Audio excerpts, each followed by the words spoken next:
இந்த வெஜிடபிள் பிடிக்காதவங்க யாருமே இருக்க மாட்டாங்க மேக்ஸிமம். ஒரு சில பேருக்கு தான் இந்த வெஜிடபிள்ஸ் பிடிக்காது. பட் அவங்களுக்கு இந்த மாதிரி சமைச்சு கொடுத்து பாருங்கள், ரொம்பவே விரும்பி சாப்பிடுவாங்க. அது வேறு ஒன்றும் இல்லை, உருளைக்கிழங்கு தான். உருளைக்கிழங்கு சீஸ் பால் தான் இன்றைக்கி பார்க்க போகிறோம். அவுட்டர் லேயர் நல்லா கிறிஸ்பியாகவும் உள்ளே இருக்க லேயர் வந்து நல்லா சாஃப்டாகவும் இருக்க மாதிரி பன்னீர் சீஸ் பால் தான் நம்ம இப்போ பார்க்க போகிறோம். அதுக்கு ஒரு 2 உருளைக்கிழங்கை நல்லா வேக வச்சு எடுத்து வச்சுக்கிறேன். அந்த வேக வச்சு எடுத்து வச்சுருக்கிறத நல்லா மசிச்சுக்கோங்க, நல்லா மாவு மாதிரி மசிச்சுக்கணும்.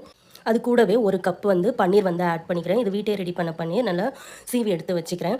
2 பச்சை மிளகா, கொஞ்சோண்டு கொத்தமல்லி ஆட் பண்ணிவிட்டு, அதுக்கப்புறம் 1 டேபிள் ஸ்பூன் கார்ன்ஃப்ளவர் ஆட் பண்ணிவிட்டு, தேவையான அளவுக்கு உப்பு ஆட் பண்ணிக்கிறேன். ஆட் பண்ணிவிட்டு நல்லா கோதுமை மாவு பிசைகிற மாதிரி நல்லா பிசைஞ்சு எடுத்து வச்சுக்கோங்க. தண்ணிலாம் ஆட் பண்ணாதீங்க. சீஸ் பால் பண்ணுறதுக்கு சீஸு, அதுக்கப்புறம் வந்து கார்ன்ஃப்ளவர் வந்து மிக்ஸ் பண்ணி எடுத்து வச்சுருக்கேன். என்ன சீஸ் யூஸ் பண்ணியிருக்கேன்னா மொசரல்லா சீஸ் தான் யூஸ் பண்ணியிருக்கேன். அது வந்து நம்ம பிரிக்கக்குள்ளே அழகாக லேயராக வரும். ஸோ அதனால் அதை யூஸ் பண்ணியிருக்கேன். அண்ட் தென் அந்த மாவு பிசைஞ்சு வச்சுருக்கோம் இல்லைங்களா, அதை வந்து நல்லா சின்ன சின்ன உருண்டையாக உருட்டி வச்சுக்கோங்க. மாதிரி போட்டுட்டு அதில் சீஸ் வச்சுட்டு அகைன் நல்லா உருட்டிக்கோங்க. சீஸ் வந்து வெளியில் தெரியக்கூடாது. பேனில் ஆயில் ஆட் பண்ணிவிட்டு சைட் பை சைடு அது நல்லா சூடாகிட்டே இருக்கட்டும். ஆயில் சூடாகிட்டு இருக்கக்குள்ளேயே நம்ம ரெடி பண்ணி வச்சுருக்க பால்ஸை வந்து கார்ன்ஃப்ளவரில் டிப் பண்ணிவிட்டு, அதுக்கப்புறம் ரெடி பண்ணி வச்சுருக்க நம்ம பிரெட் க்ரம்ஸ்லையும் நல்லா ரோல் பண்ணி எடுங்க.